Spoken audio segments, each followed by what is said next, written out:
The Airbus A321neo outsells the Boeing 737 MAX 10 by about 5 to 1. It flies farther, carries more, and has been on the market for years, while Boeing's jet still isn't certified. On paper, it's a slaughter. So why did American Delta, United, and Alaska just order hundreds of the losing plane? Because they're not buying it to do the same job. Start with the gap because it's real and it's not close. The standard A321neo flies about 4,000 nautical miles. The MAX 10 manages roughly 3,300. An Airbus doesn't stop at standard. The LR version adds fuel tanks for a few hundred more miles, and the XLR builds tanks straight into the fuselage, pushing published range out to around 4,700 nautical miles. There's a specific reason for that gap. The MAX 10 is the biggest stretch the Boeing 737 family has ever attempted, about 5 feet longer than the Boeing 737-900, which was already the longest Boeing 737 ever built. It's heavier than every Boeing 737 before it, but it's still fitted with the LEAP-1B engine, which is less powerful than the LEAP-1A hanging off the A321neo. More plane, same engine class. Range takes the hit. That extra length caused other headaches too. Stretch a fuselage and the tail starts wanting to scrape the runway on takeoff. Boeing's fix was a telescoping landing gear that extends further during the takeoff roll, physically lifting the tail higher right before it becomes a problem. Clever, but it tells you this stretch was never a simple case of adding metal. Here's a detail that sounds damning. The MAX 10 can't fly coast to coast across the United States at maximum payload. A brand new jet of that size, unable to cross its own home country, fully loaded. That sounds like a fatal flaw. It isn't. It's a design decision. Now look at where planes actually fly. In the US, Europe, and Asia, demand for domestic routes under 1,000 nautical miles is enormous. In the US alone, roughly 70 to 80% of all domestic flights fall inside that range. The average US domestic flight is around 678 nautical miles, drawn from data covering something like 729,000 flights. You cannot land on an average that low unless the overwhelming majority of flights sit well under 1,000 miles, because every long transcontinental hop drags that number upward fast. Break it into bands and it's clearer. Flights under 250 miles account for millions of operations a year. The 251 to 500 mile band is often the single busiest category in the industry. The 501 to 750 band isn't far behind. Long flights carry more people each, but they happen far less often. Short and medium hops dominate the schedule. That isn't a niche. That's the backbone of domestic aviation. And a market that size justifies an aircraft built specifically for it. That's what the MAX 10 is. Boeing says it burns 5 to 10% less fuel than the A321neo on routes under 1,000 nautical miles. Not a vague claim about being better overall, a specific claim about a specific distance band. The logic is simple. The A321neo carries bigger engines, extra structural strength for heavier weights, and on the LR and XLR extra fuel tanks. All of that is dead weight on a 90-minute hop from Atlanta to Dallas.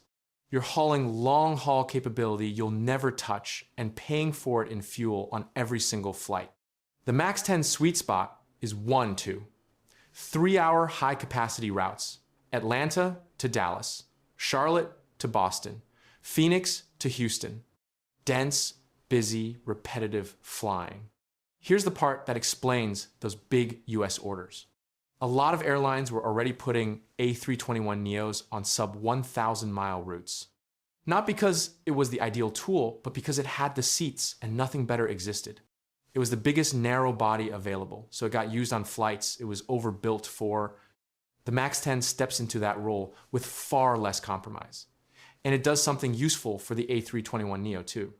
It frees it up for the long, thin routes where its range actually earns its keep. That's why the airlines ordering hundreds of MAX 10s are the same airlines already running huge A321 fleets. They're not picking a side. They're assigning the right plane to the right job. So if the MAX 10 targets one of the largest demand segments in aviation, why is its order book still 5 times thinner? 2 reasons, and neither is about the plane being bad. The first is the calendar. The MAX 10's launch kept slipping. Delays, setbacks, brief moments of hope, then more delays. Meanwhile, Airbus has been collecting orders since its first A321neo delivery back in 2016.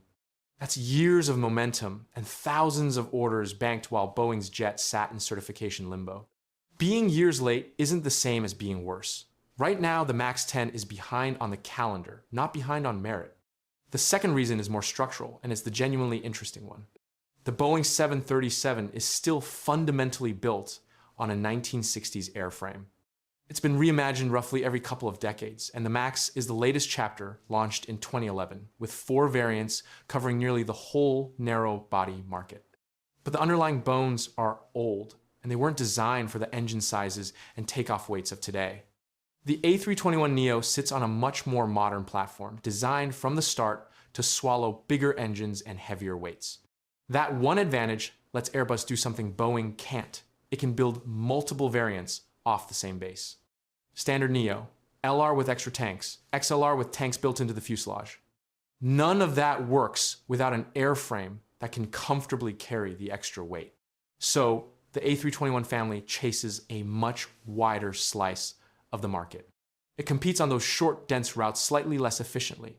It also flies coast to coast at full load, runs long international sectors, and leaves room for a proper business cabin. It's a shapeshifter, and that versatility opens doors to far more airlines around the world. The MAX 10 has no such option. It's one aircraft for one mission. On its home turf, it wins. Step outside that lane, and it struggles. That's not a weakness, it's focus. Which brings this back to where it started. The MAX 10 will be certified soon, most estimates pointing to this year. And it's arriving with hundreds of orders already banked, concentrated heavily in the US, where 3 major airlines have each ordered at least 100, and Alaska locked in 168. Those airlines aren't confused. They looked at their own route maps, saw that the overwhelming majority of their flying happens under 1,000 miles, and bought the aircraft optimized for exactly that. A 5 to 10% fuel advantage multiplied across thousands of short flights a year, across a fleet of 100 aircraft, is enormous money. So the honest answer to the question isn't that airlines are settling or being loyal to Boeing or making a mistake. It's that the raw order numbers compare 2 aircraft as if they're competing for the same work when they're not.